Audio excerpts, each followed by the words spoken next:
हिंदी खड़ी गद्य, खड़ी जो बोली है, खड़ी बोली गद्य की प्रथम रचना है। खड़ी बोली गद्य की जो प्रथम रचना है, प्रथम रचना जो आपकी कविवचन सुधा है, उसके भारतेंदु हरिश्चंद्र है।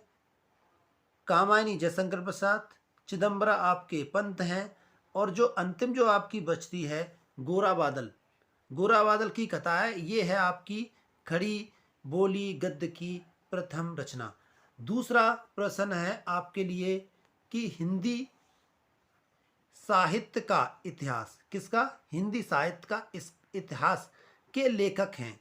तो हिंदी साहित्य के इतिहास के जो लेखक हैं वो हैं आपके रामचंद्र शुक्ल। अगला जो प्रश्न है इसमें पूछा गया है कि जो हिंदी साहित्य है, हिंदी साहित्य की आधुनिक काल को गद्य काल की संज्ञा किसने दी। हिंदी साहित्य के आधुनिक काल को गद्य काल की संज्ञा किसने दी। तो जो हिंदी साहित्य का आधुनिक काल है उसको उसको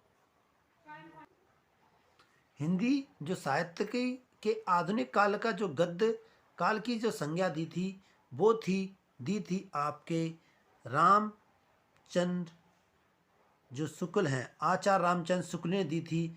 अगला जो प्रश्न है वो है आपके लिए कि जो भारतेंदु युग है, भारतेंदु युग के लेखक हैं। तो भारतेंदु युग के जो लेखक हैं, ठीक है, भारतेंदु युग के जो लेखक हैं वो हैं आपके बाल कृष्ण भट्ट।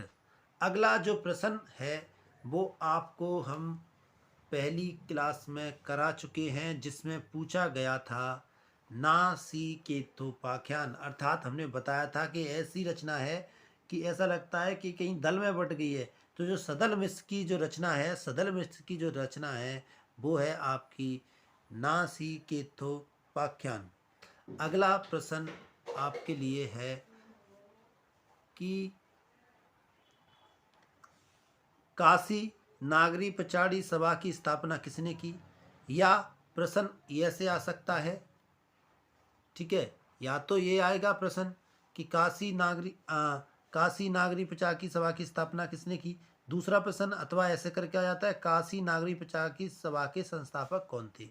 अर्थात अर्थ दोनों का एक ही है। तो इसका जो सही आंसर है वो है आपका जाता है श्याम सुंदर दास। अगला जो प्रश्न है वो उसमें पूछा गया है नागरी पचाड़ी सभा की स्थापना हुई, ये युग में पूछ रहा है किस युग में हुई थी, अर्थात नागरी पचाड़ी जो सभा है उसकी स्थापना किस युग में हुई। तो जो सही आंसर है आपका वो है द्विवेदी। किस युग में हुई, द्विवेदी युग में हुई। नागरी जो पचाड़ी सभा की जो स्थापना है वो द्विवेदी युग में हुई। अगला है जो प्रश्न है वो है 84 वैष्णव की वार्ता। 84 वैष्णव की वार्ता के लेखक हैं।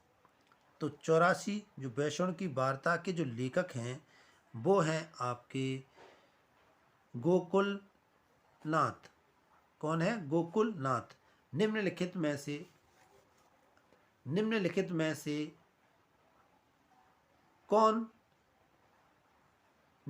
में कौन प्रसिद्ध आलोचक है।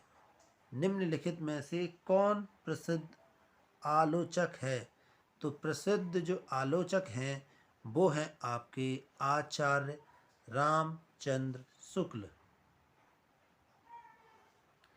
द्विवेदी युग का नामकरण हुआ था। ये प्रश्न बड़ा मुश्किल में डाल देता है, क्योंकि देखो एक तो द्विवेदी यहाँ भी दिया है, एक द्विवेदी यहाँ दिया है। तो जो द्विवेदी थे, ठीक है, वो थे आपके मतलब जो महान है, महावीर। तो द्विवेदी युग के कौन थे, महावीर प्रसाद द्विवेदी। महावीर प्रसाद जो द्विवेदी थे वो थे द्विवेदी युग के नामकरण करने वाले आपके कवि। अगला जो प्रश्न है वो है छायावादोत्तर काल के लेखक हैं। तो इसके जो लेखक हैं वो हैं आपके छायावाद। उत्तर काल के जो लेखक हैं वो पूछा गया काल, सॉरी, छायावाद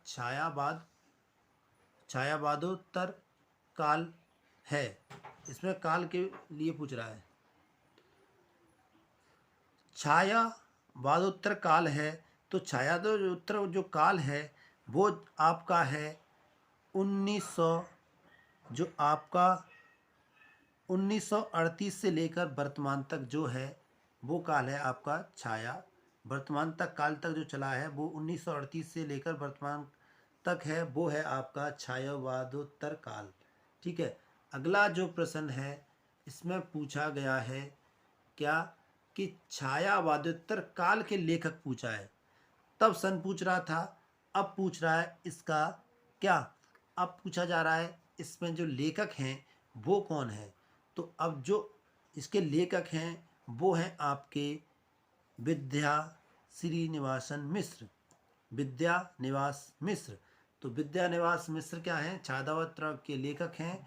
और अगला प्रश्न फिर है यही आपका कि छायावादोत्तर युग के गद्य के लेखक, वो एक पूरे काल के लेखक पूछ रहा था। अब ये जो गद्य है मतलब जिसमें कहानी लिखी जाती है, आपका उपन्यास लिखा जाता है। ठीक है। तो अब गद्य के लेखक पूछ रहा है, तो गद्य के लेखक कौन है। तो आपके जो गद्य के लेखक हैं वो हैं आपके वासुदेव शरण अग्रवाल। और ये जो प्रश्न है आपका ये बहुत ही महत्वपूर्ण है। रानी केतकी की कहानी, रानी केतकी की कहानी ये बहुत बार पूछी जाती है कि रानी केतकी की कहानी किसके द्वारा लिखी गई। तो रानी केतकी की कहानी लिखी गई ईसा अल्लाह खां। और कभी कभार पूछ लिया जाता है ईसा अल्लाह की जो प्रसिद्ध कहानी है वो कौन सी है, तो वो है रानी केतकी की कहानी। अगला प्रश्न है आपके लिए द्विवेदी युग और छायावाद युग। द्विवेदी युग, छायावाद युग दोनों युगों में लेखन कार्य करने वाले लेखक, अर्थात द्विवेदी युग में भी जिन्होंने काम किया, द्विवेदी युग में भी काम किया, और छायावाद युग में अर्थात दोनों युगों में काम करने वाले जो कवि हैं उनका नाम पूछा जा रहा है। तो दोनों जगह कोई एक ही अच्छी चीज़ काम कर सकती है। ठीक है। दोनों जगह सिर्फ प्रेम जा सकता है। तो प्रेम की बात करते हैं तो आपकी बात करते हैं गुलाब राय। तो जो गुलाब राय हैं वो दोनों जगह हैं आपके छायावादी युग के भी कवि माने जाते हैं। तो कभी कभार प्रश्न याद आ जाता है कि छायावादी निम्न में से कवि कौन है, तो वो भी आपके गुलाब राय रहेंगे। और द्विवेदी युग के कवि हैं तब भी आपके गुलाब राय ही रहेंगे। अगला जो प्रश्न है राहुल संक्रायतन का वास्तविक नाम क्या है, तो इनका वास्तविक नाम है केदारनाथ पांडे। अब जो अंतिम प्रश्न है इनका वो है बाल मुकुंद गुप्त किस युग के लेखक थे। तो जो मुकुंद गुप्त किस युग के लेखक थे, तो ये हैं आपके द्विवेदी युग के,